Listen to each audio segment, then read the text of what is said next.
Welcome back to From Corporate to Cashflow. We are Andrea Cannon and Liz Schwab, two pharmacists navigating the process of building time and financial freedom through real estate investing and lending while working our day jobs.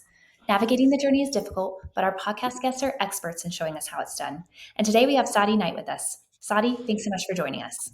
Oh, thanks for having me, Andrea and Liz. I appreciate you guys for the invite. Looking forward to a great time talking the stuff that I love talking about. Yeah, I'm very excited. I already told Andrea this, but this is the first guest that I actually know more than Andrea. So we're very excited. I know Andrea. I know Sadie from fourth grade. So it's a pretty long and evolving relationship. I'm sure our fourth grade teacher would be very proud of us. So thanks for sharing your insights with us, Sadie. And I want to jump right in and get started here. So wondering if you could talk us through like your path of where you started in real estate, meaning like did you have like a regular W-2 job, and then what are you focusing on now today as you like transition through that? Yeah, no, great question. Happy to be here. Yeah, just a little bit about my kind of how I got started in real estate, and this was definitely not the path that I thought I was going to be on if you'd asked me 20 years ago. Kind of grew up in a traditional household, go to school, get all these degrees. And so that was what I did. Got a law degree, got a couple bachelor's degrees. And then I was like, hey, let's go work for the government. And so that was what I did, practice law for the government, for the state government, and then for the federal government. And then at a certain point, I noticed well, I guess back in law school, I noticed I had some professors who owned rental properties, and I'm thinking like, what are these guys wasting their time with these piece of crap houses, And I'm thinking like, what's going on here? And so, did a little bit more research and found out that like state and local and federal laws are basically set up for landlords, right? It's like everything is set up for landlords. So, graduated law school 2013, and that was when I decided to kind of look at buying real estate and notice all the benefits. And so I didn't know anything, right? I just knew like, hey, people do good and do well buying real estate and owning real estate and getting rent every month and letting it cash flow. And at a certain point, I just did my 20% down and I was just buying retail right off the internet, right? So I didn't know any better. And, 2014, 2015, just buying retail right off the internet. And, which is crazy, that's not what you do now. But, so that was what I was doing. And then at a certain point, I accumulated some, I don't know, maybe 4 or 5 doors, and I owned the house that I lived in, and so that appreciated because I bought a piece of crap to live in and ended up fixing it up. But so I was a state prosecutor, and you're making like poverty wages, right? So Mm. I had to save up my money to buy a faucet and then save up my money on a separate paycheck to buy the sink.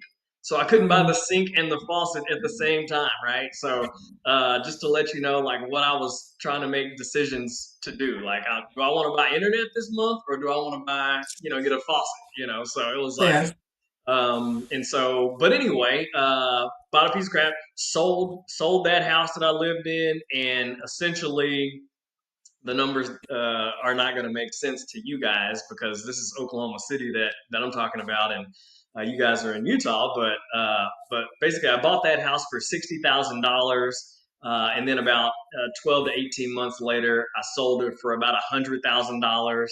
And so I took the proceeds and I bought like 4 houses, 20% down with the proceeds, and so that was kind of how I got rolling, right? So each one of those houses just went up in value and rented those out, and so my cash flow, started to look pretty nice.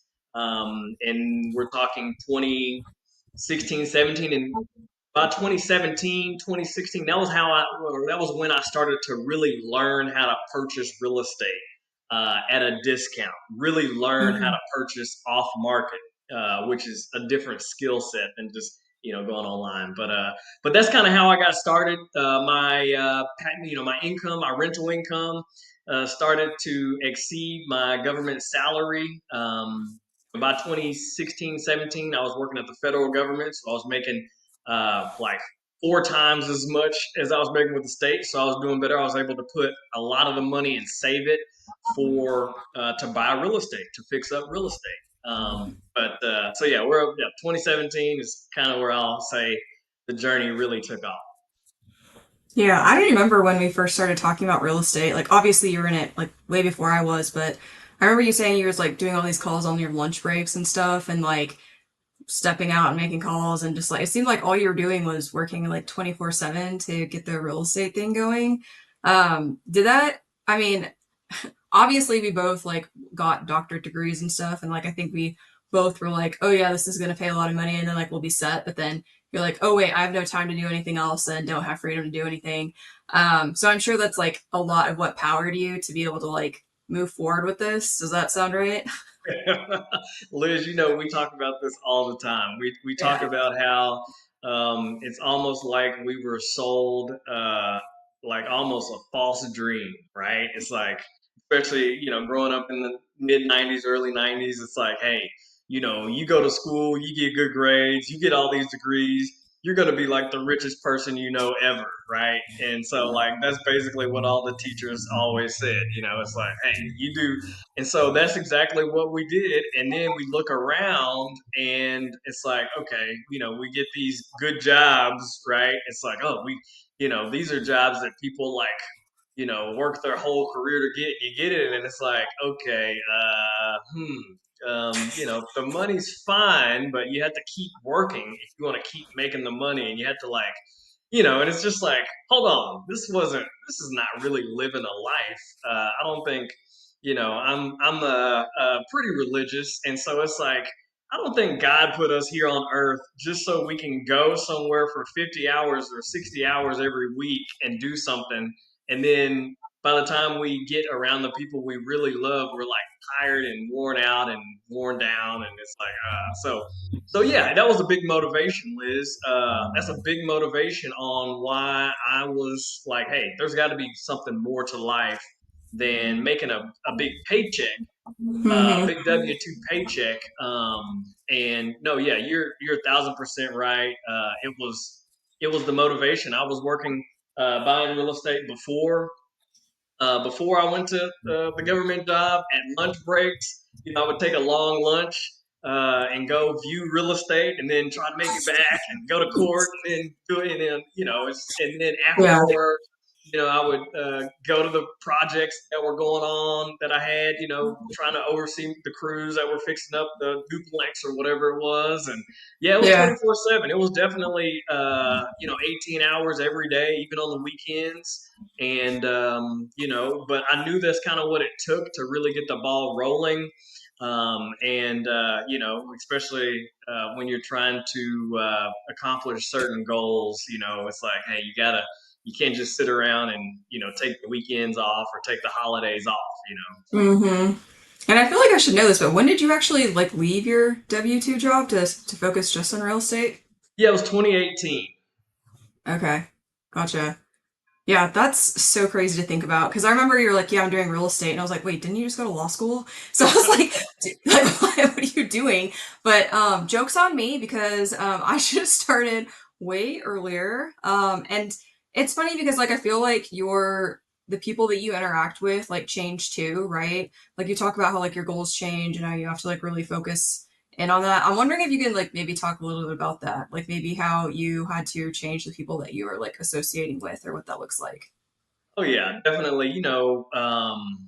It's just like anything in life, right? So if you want to be really good at anything, you go around folks that are already good at that, and it just kind of rubs off on you, or like osmosis or something, right? So if people are really good at being a W-2 worker, right, they're not going to understand the risk and the hours and just the demands of being an entrepreneur, real estate professional, real estate entrepreneur, right? So it's like, you know, you're not going to connect with people who are sitting around complaining about what the boss gave them too many hours, or, they're not making enough money because of something happened at the company. And, you're just not going to connect or relate to somebody who's complaining about, working or anything that has to do with the W-2 stuff, right? The office politics, right? You're just not going to connect. And so, yes, definitely. Like now I'm in mastermind groups. I have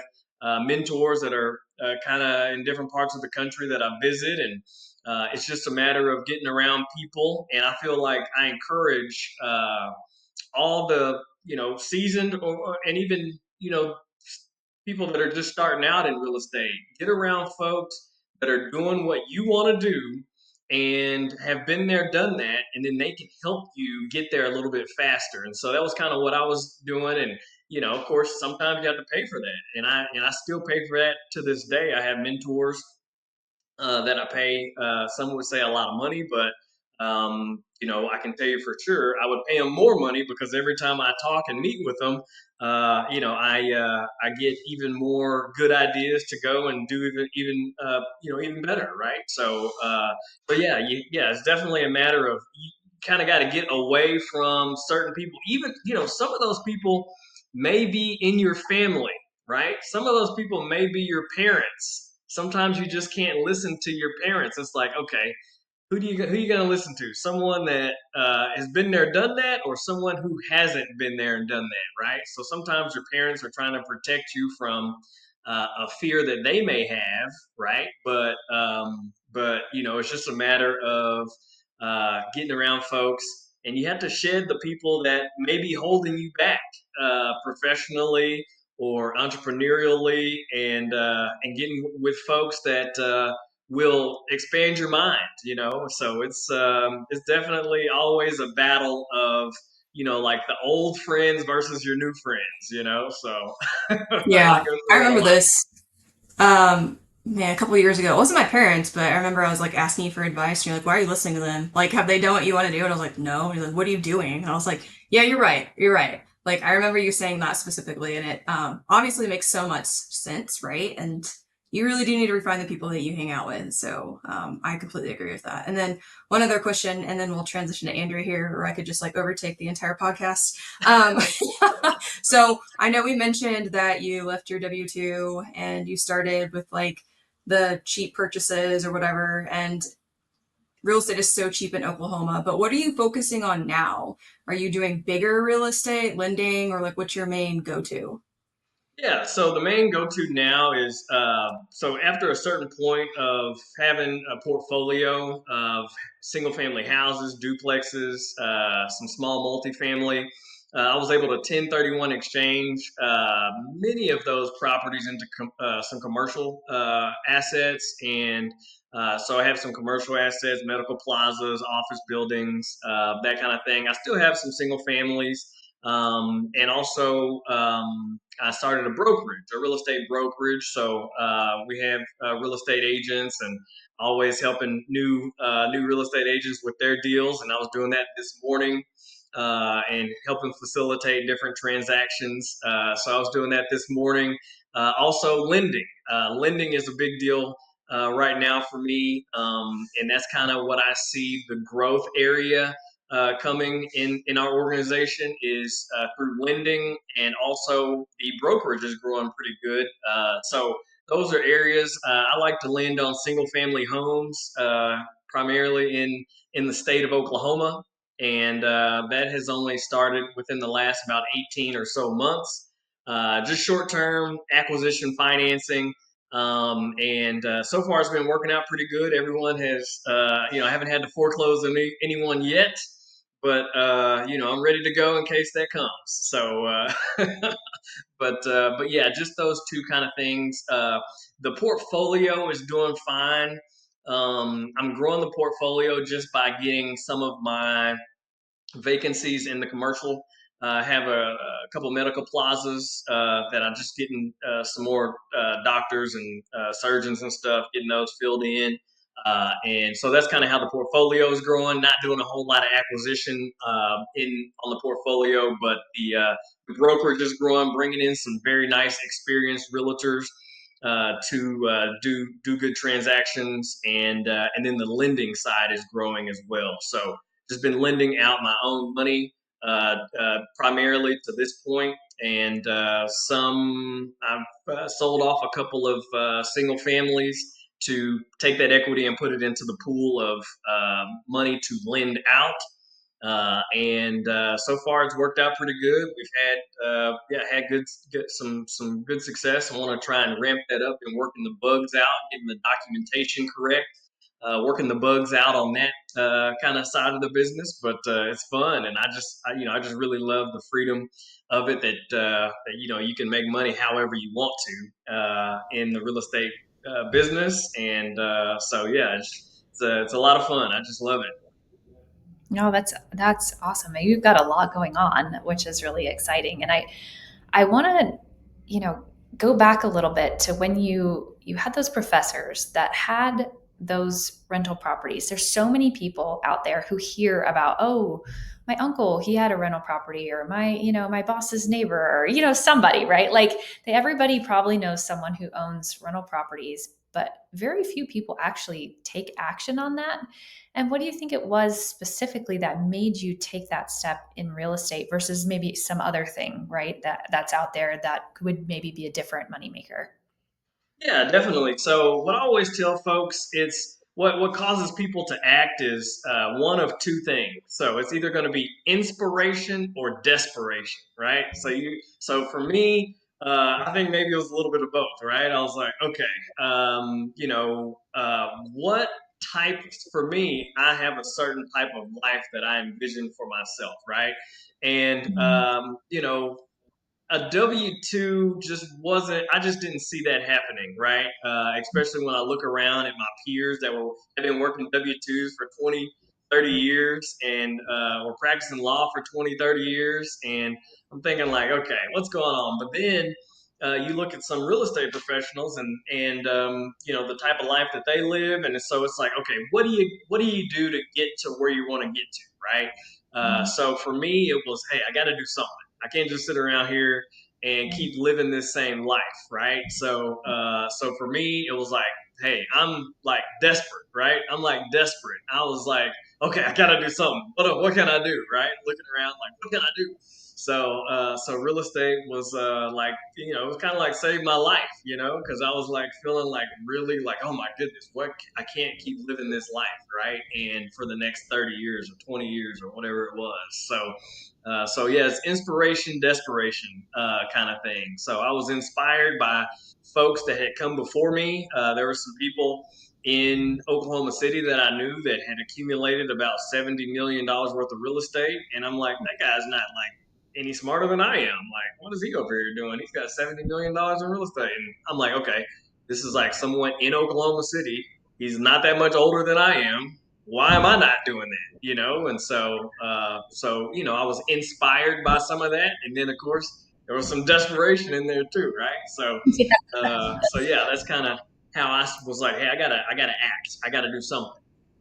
Yeah, I love that. The action is just so key, and I love to hear that you're doing it. And man, I feel like it's happened like probably felt slow to you, especially with like the faucet thing that you're sharing, but it feels also so quick with just that time frame. I mean, 10 years, wow, it's like very different, and that's such an exciting and inspiring story that you've shared with us so far.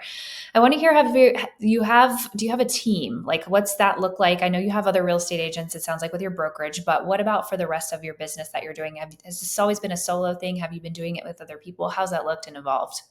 Yeah, definitely. So, for the most part, any equity, that's me. Of course, we have lots of contractors that work for us, own three separate property management companies underneath the brokerage.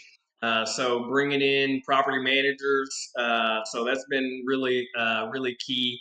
And so that's basically, kind of everything. Of course, I have an assistant that does a lot of the, like, for example, I'm not in my home office or in my office in Oklahoma City, so I have my assistant who's writing checks and making sure kind of things are still going all right. And so there's and yeah, my assistant is great. He does things like taking sale signs to properties that are for sale on the brokerage side, and then he also does things like making sure all the trash is picked up the right way at the commercial real estate. And he does all kinds of stuff.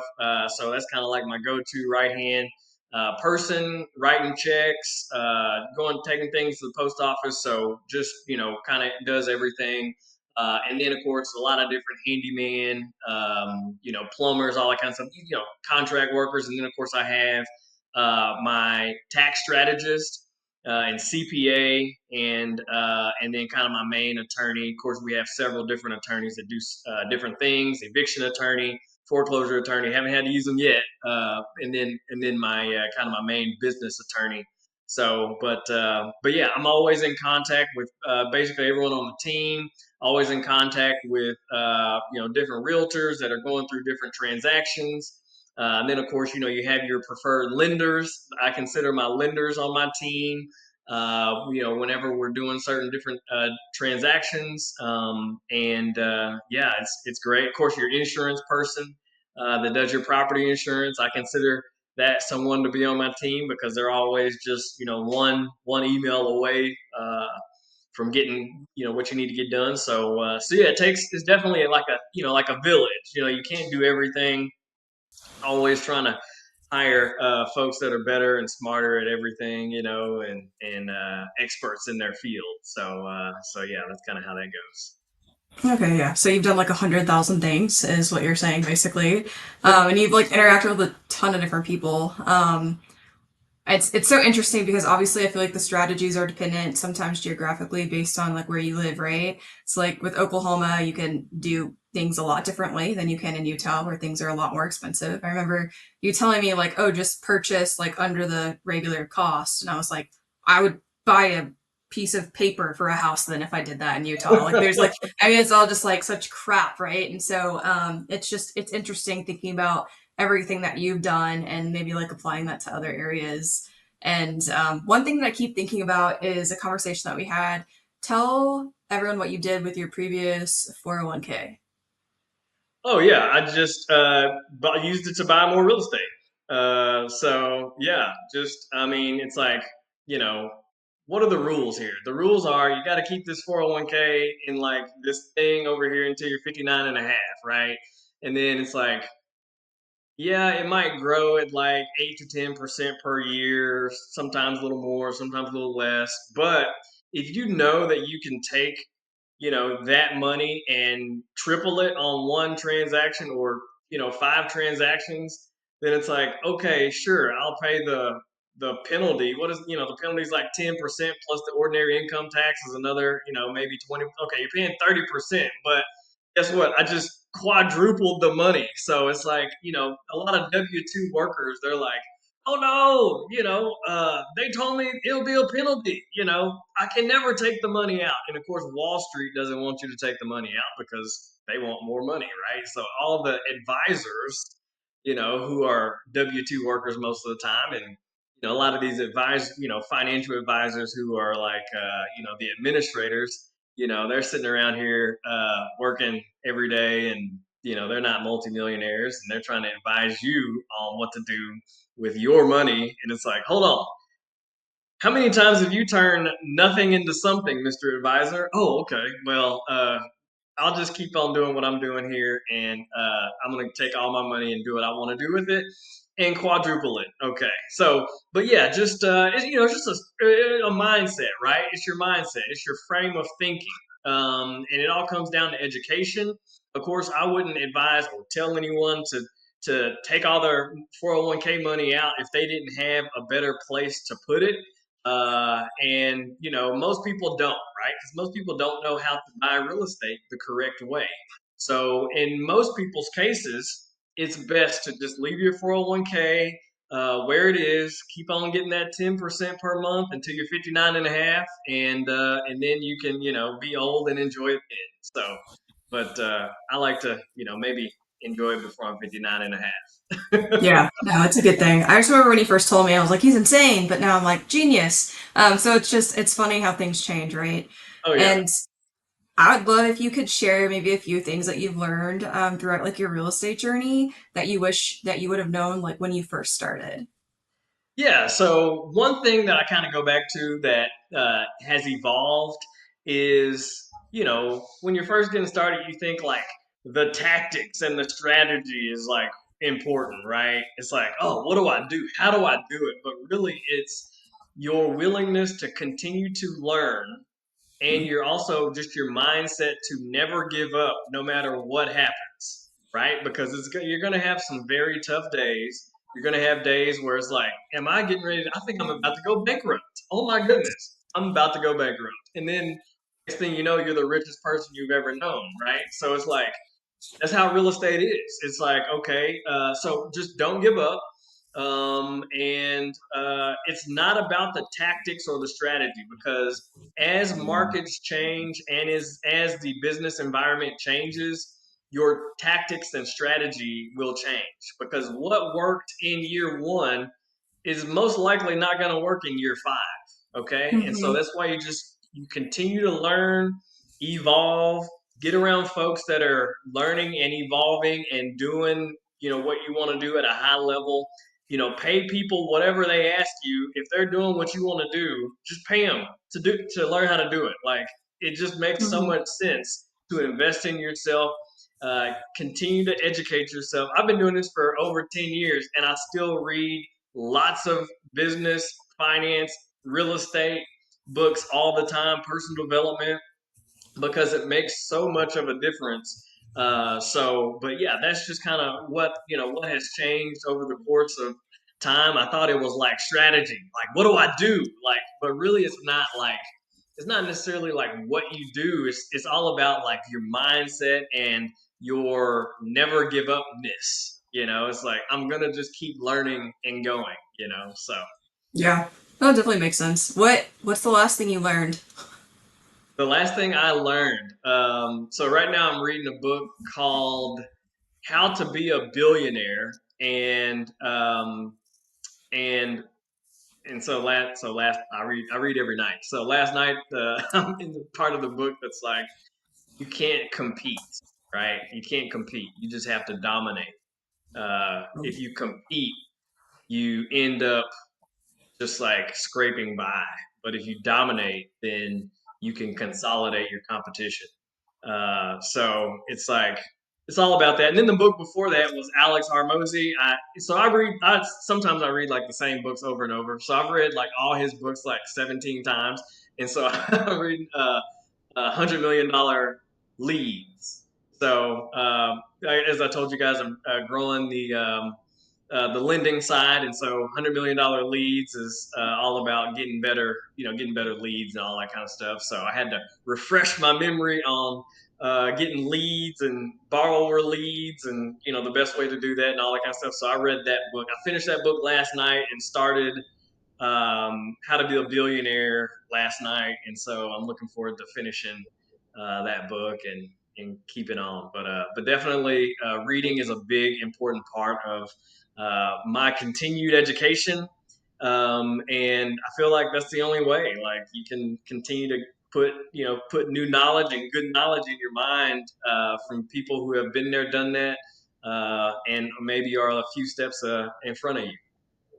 Yeah, I have Hormozy's book and it's like sitting right here. So that's like my next one to read myself. The most recent one that he did, is it Money Models? I think $100 Yeah, million. $100 million money models. Yes, Yes. yes. So I'm looking forward to diving into that one because Man, hopefully he's it'll be brilliant, isn't he? I mean, golly. yeah, next level dude. Yeah. And Layla's really cool too, his wife. And so I follow them on Instagram also and watch some of their. So they put out a lot of content. So I'm sure Oh I yeah. only see a small Oh amount yeah. of it. They're And really crushing. sorry, Andrea, what's underestimated, I feel like, about both of them is their lifestyle. Of course Mhm. they're smart and everything, but their continued lifestyle of going to sleep early, waking up early, eating good, eating the right things, getting the right protein, going to the gym. I mean, that makes a big difference. And I've been into that big time lately. Like, protein, fitness, because how you take care of your body, you know, translates into how you take care of your businesses. Uh, in my view.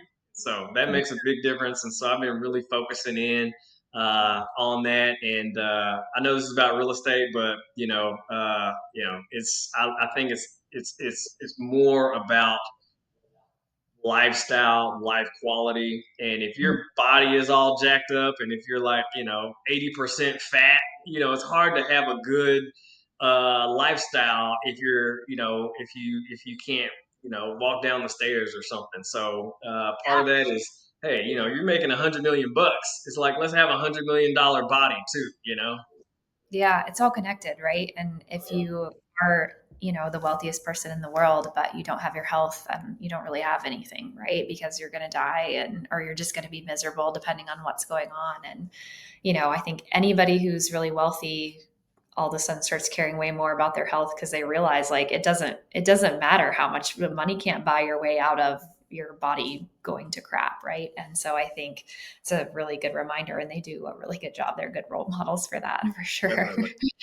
Yeah, and so you kind of mentioned about how business in the real estate market changes and ebbs and flows somewhat. And as we all know, we're kind of in a different cycle right now than we were, say, in 2021, 2020, things like that. So I know you've done more commercial real estate and more lending recently. Is that more of a function of the market itself, or is that more a function of your evolution in your overall real estate journey? Like, I don't necessarily know that you could have jumped into those two things, making the money that you were making as a prosecutor, right? So is this more about your evolution or more about the market evolution or about both? And like help us understand where you're seeing like the next opportunities just with your knowledge and 10 years in real estate. Want to hear about it. That's a great question. Yeah, I think it's a little bit of both. So yeah, the market dictates what you can really do, right? So the market will tell you, hey, let's see, you can buy this rental property and not make any money, or you can do something else, maybe lend out some money, right? So, or maybe I'll just give you an example. I had a lead come into the office, and normally I kind of put leads into two buckets, right? Like a bucket of, hey, can we list the property? And a bucket of, maybe I can just buy the property, right? So maybe 5 years ago, I probably would have just bought the property, but I noticed that the market is a little soft. Kind of wasn't a great deal. So essentially, I made the same money by listing it as I would have by buying it and reselling it, right? So that kind of tells you what to do. That's why the brokerage is growing a little bit more rather than the portfolio right now. And also risk, right? So there's different risk tolerances, and so borrow or lending out money, the risk tolerance is a little bit less. Now your upside is going to be a little bit less as well, right? So that goes back to kind of where my organization is as opposed to where it was maybe 7, 8, 9 years ago, right? Because I was willing to take a little bit more risk because I had less to lose, right? So, but I knew that risk maybe I could quadruple the money, as opposed to now, maybe I'm not looking to quadruple my money as much as just get a solid, good return. So it's a little bit of both, right? I'm looking at what the market is telling me, and then I'm also looking at kind of my risk tolerance has evolved a little bit, right? Because before, maybe I was, maybe my total leverage was 80% or something, right? Now I can tell you my leverage is almost none, right? So my leverage is a lot lower now. And whenever, youngsters, I say youngsters, people that are just getting started in the business, whenever they're telling me like, hey, I want 100% financing. And I'm like, that is very risky, but I have to remember, at one point I wanted 100% financing, and of course you can multiply your returns a little bit better when you have 100% financing and maybe more leverage and everything else. So yeah, it's a little bit of both. And then you ask kind of what do I see coming next? So for me, we had a pretty good run up in values in 2020, 2019, 2021, and even now values are still going up, but also costs are going up. So that's what I'm looking at. Insurance, property insurance is like quadrupled or something, which has outpaced inflation. Property tax has gone up. All this stuff has gone up, but rents haven't really gone up as much as those expenses. So you kind of got to look at that and decide, like, how much leverage you want to use. Of course, yesterday, or no, 2 days ago, the Federal Reserve reduced the Fed funds rate by 25 basis points. So we're on kind of a cycle that is easing monetary policy a little bit, right? So before we were tightening quite a bit, but now we're easing, but they're easing slowly. So maybe in the next year or so, you're going to see lower interest rates in the 30-year fixed kind of loans, and so that might open up some refinancing to maybe open up some ability to maybe expand the portfolio again, or open up some cash flow a little bit more, do some refinancing, something like that. So that's kind of what I see coming. Maybe a little bit of more easy monetary policy from the Federal Reserve. You have a new Fed chair coming in next year, so probably they're going to be a little bit easier on the monetary policy. So you got to think, okay, how do I set myself up to take advantage of what's getting ready to happen, right? So you have some cash that might, when you're talking about easier monetary policy, you're talking about asset values increasing. So what are you going to do, right? So there's just a couple things that you got to look at, and every individual market is different, right? Oklahoma City is different than Utah and Salt Lake. So yeah, you just kind of look at it and see what smart people are doing and try and maybe copy them. There's nothing wrong with copying people. Absolutely. No. And yeah, don't need to be the trendsetter necessarily for things like this. But making sure that you're not last to the party either is important. Oh yeah, definitely. Yeah. So, you told us all about your career and your change and everything that's going on, and you have an assistant. So you've got some help, but I want to hear if there's any habits or routines that you've developed to stay productive and focused on your goals, just considering this transition into entrepreneurship, full time, full scale, all the things. Oh yeah, definitely. So one thing, of course, it's a scary transition, right? When you're going from, and I'm talking about 2018, going from every 2 weeks, like some money shows up in your account because you're working at this job. It's like, okay, cool. All right, every 2 weeks, all right, I can. And then you go to from that to, I don't know when I'm gonna get paid. I don't know if these people are gonna pay me or not, or what. So it's like it's kind of a scary thing. And kind of going back to what I told you before is I read lots of books, and so there's all these books out there that kind of details how people in the emotional state, because it's kind of emotional too, right? It's like that details when people are looking to take the jump, take the leap from going from a W-2 to you're an full-time entrepreneur, right? So that kind of made me feel a little bit more comfortable just learning what other people went through and their process, and how the sky didn't fall and everything when your direct deposit doesn't show up for the first time, and everything's just fine, right? So and then how do I stay locked in on my goals? I'm a big vision board guy. So which is crazy. Like 10 years ago, if you would have told me that I'm like a vision board person, I would have not believed you, because on the surface of it, you're like, okay, so hold on. I put pictures on a board and then it comes true. What? Oh, this is, I would have been like, you're Looney Tunes. But it actually does work. So I have vision boards. Wherever I am, I have a vision board, like, of your goals, of my goals. And, I will tell you, it really does work. And that kind of helps me to stay focused and locked in on my goals, and able to, hit those goals. Sometimes it takes uh, a certain goal being on the board for 2 years in a row before I can hit it, right? But I can certainly, that helps me stay on track with my goals, whether it be revenue goals, net worth goals, whatever it may be. Sometimes I just put like certain toys that I want on there, and I'm like, okay, you know. getting up and working hard for this thing. So yeah, that's how I stay kind of on track. Yeah, I like the thing about the vision board. It's so funny because, like, up until maybe, oh, I don't know, a few months ago, I was like, this is the stupidest thing I've ever heard in my life. Like, they just, like, take some magazines, cut out crap, and put it on, like, a thing. I'm like, that sounds so stupid.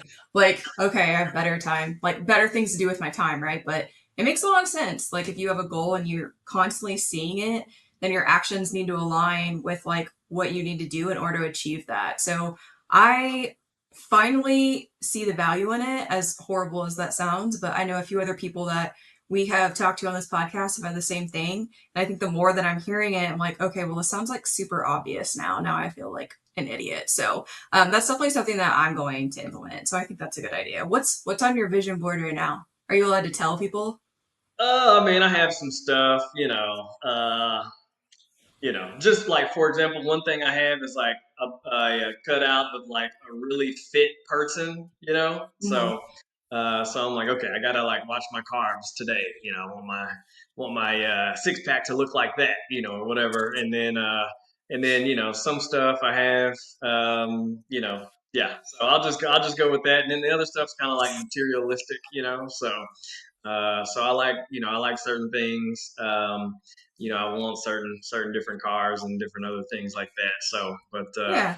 but yeah, no, it's crazy. I did a lot of research on vision boards before I committed to doing one. I was like, Mm-hmm. hold on. So I like read all this research from like PhDs who like spent their whole career on nothing but vision boards, and I was like, okay, I'm going to do a vision board. Like before, I was like, this is kind of loony toony. It's like you Yeah. mean Yeah. Yeah. I just look at this thing, it's gonna happen, but it does. It works. I'm telling you, it Yeah. Yeah. works. Yeah. Oh, that's so funny.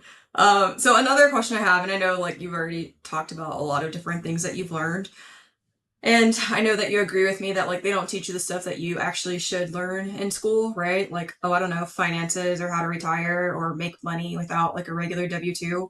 So if you had to go back in time and like you're talking to someone who is like just starting their journey to like financial independence, like what would you tell them? Yeah, just educate yourself as much as possible. I mean, get around people who are living the life that you want to live. Get around people who are making the kind of money, has the kind of net worth that you want. And it's all about education and mindset, right? So to me, it's like, all that stuff you learn in school is, I mean, I guess it's fine, but really, it's all about education and mindset. And I have a 6-year-old now, and we're like, hey, you don't need to know like 90% of the stuff. Just you can basically teach yourself the stuff that you need to know, or learn it from someone who's already doing it. And so we homeschool because we're like, okay, the school system, they'll end up, I'll just I'll just say we don't believe in the school system, and leave it kind of short like that. But yeah,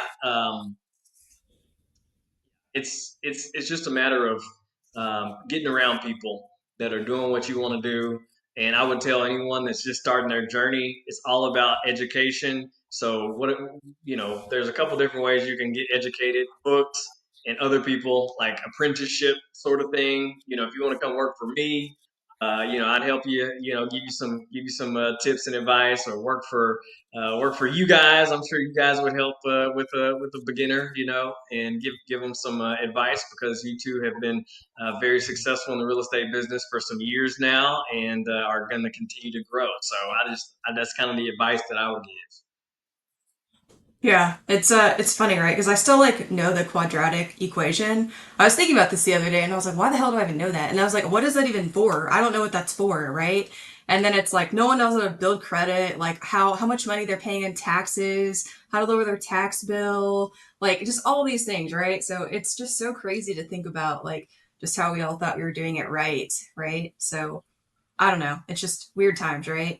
And is there like one person or like an instance that changed everything for you? Like maybe you thought one way and then like something happened, you're like, okay, this is it. Like I'm done. I mean, I'm sure a lot of your guests have said this, but the first time I read Rich Dad Poor Dad, it was like, Mhm. Oh my gosh, we have been so bamboozled, and I feel like just a big old dummy, just believing everything that everyone said. So I was just like, ah. And then, of course, once you read that book, it's like it never stops after that. You just have to keep getting more and more information. But no, Liz, you're exactly right. All the stuff you learn in school, and you don't learn how to lower your taxes. You don't learn how to do the stuff. It's like they're churning out like factory workers almost. And if there has to be a certain amount of people in the economy that do that kind of do that lifestyle, right? And not everyone's cut out for entrepreneurship, and only a few of us are. So I think maybe for the masses, maybe going to school, getting degrees, and all that kind of stuff is probably fine. But if you really want to set yourself apart and live extraordinarily, then it's going to be very tough to do that going the traditional path. Yeah, man, that's so key. I think anyone that's listening to this podcast is probably in that second boat of, really wanting something extraordinary. So that's really, really good advice for them. But thinking about just having fun along with doing all of these things that we're talking about with real estate and building wealth and everything, Liz and I would love to hear if you have any upcoming bucket list travel or adventures you're looking to accomplish in the next couple of years. Yeah, well, I love to travel. Like I said, I'm part of a mastermind group, and we typically travel and do mastermind events in other countries. And so, just came back from one not too long ago. We went to Puerto Vallarta, which is not super far away, but it was a big group of us, and so that was fun. And then coming up in a few months, we're going to Hawaii. I haven't ever been to Hawaii, so that's going to be something fun. And then just kind of on my bucket list, and it's on my refrigerator at home. I want to go to Dubai, so that's kind of on my bucket list. So Dubai is coming up. Italy is coming up. So there's just a couple good fun trips. I'm all about traveling, and so that's kind of some bucket list things. And I like watches, so I want to get a couple more Rolexes. So that's kind of on the list as well. I like things just as much as I like traveling. So those are some things that I like as well, and just having fun, spending time with family. Doing what you want to do for as long as you want to, with who you want to, and I was just talking to my son about this. He just asked this question today, and so you know, after undergrad, I worked at CBS News, and he asked why I still didn't work there, and I'm like, well, when I was there, I saw a guy who had been working there for 40 years get fired over like basically nothing. So I was like, ugh. So just kind of rambling, but going back to your question, bucket list things, definitely Dubai, definitely Italy, checking out some things in Italy that I want to see. So, but yeah, love traveling. It's a high quality question from a 6-year-old. Like, were you asking those types of questions when you were 6, Soddee? No, I was asking like how to not pick my nose or something, and I figured. Yeah. Learning how to spell two if it's T-O or T-O-O. yeah, yeah, and I But still don't know how to do that. all right, my bad. Okay, so lots of times people come on here and they share like their buy box, like basically what types of properties, like what type of funding they're looking for. Is there anything that people can collaborate with you on, or anything that you're specifically looking for right now? Yeah, so I always tell folks who come to me with deals, and this is like the last, I don't know, 5 or 6 years. I've always bought any deals where I can purchase, fix up, hold, all for 50% of ARV. So if you have any of those deals, I'll buy those, and those are the only deals I've been buying for the last probably 6 years or so. And then, of course, if you need any funding, you can come to me, knightlandcompany.com/borrow, and I don't mind lending up to 100% of the purchase price. on deals. Of course, they have to meet certain other criteria. But yeah, I like to purchase single family. I like to purchase multifamily. And yeah, if you are a realtor in the state of Oklahoma, please come and check out knightlandcompany.com. We're one of the fastest growing real estate brokerages in the state of Oklahoma. And we pay a 90-10 split. So it's the highest paid in the state of Oklahoma that I know about, and there's no annual or monthly fees, and there is a $5,000 cap. After that, you receive 100%. So there's just a couple of things, but thanks for that question, Liz. Yeah, of course. And then are you lending and purchasing only in Oklahoma or outside as well? Yeah, mostly Oklahoma. I do some Texas purchasing. Like right now, I'm in one of my Texas properties here in South Padre Island. So mostly Oklahoma and the Oklahoma City metro, but a little bit of Texas as well. Okay, perfect. So it sounds like the website is the best way to get in touch with you, correct? Yes. Okay, perfect. Well, thanks so much for chatting with us, Soddee. I'll let Andrea wrap it up here, but it was nice to hear your story in a 40-ish minute podcast here. So thank you for going over that with us. Oh, it was fun. Thanks for having me. Of course, I could talk about this all day. Yeah, we've really learned so much from you, especially with your wealth of experience. And it's nice to talk to people. We've talked to a lot of people in Utah just because that's where we're located. So it's nice to talk with someone. We haven't even hit anyone from Oklahoma yet. So this has been really nice, especially with your extensive experience and across different areas and commercial and residential and lending. I mean, wow, we've covered a lot. It's So fun. thanks so much being. Yes. So thanks so much for joining us this week. And thanks everyone for listening to this week's episode of From Corporate to Cashflow. We will catch you next week. Hey, it's Andrea. Thanks so much for listening to this episode. If you liked it, I'd love it if you hit subscribe. Thanks so much.